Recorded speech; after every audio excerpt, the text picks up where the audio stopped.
শুনতে পেলাম উপত্যকাগুলো আমার নাম ধরে চিৎকার করছে।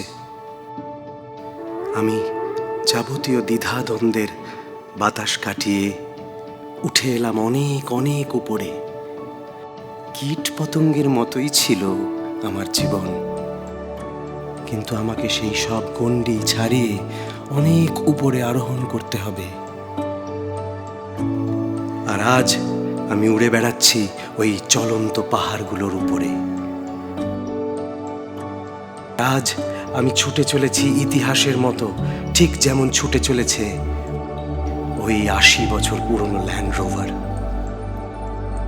আজ আমি শুয়ে আছি ওই মেঘের ভেলায়। আজ আমি মুক্ত।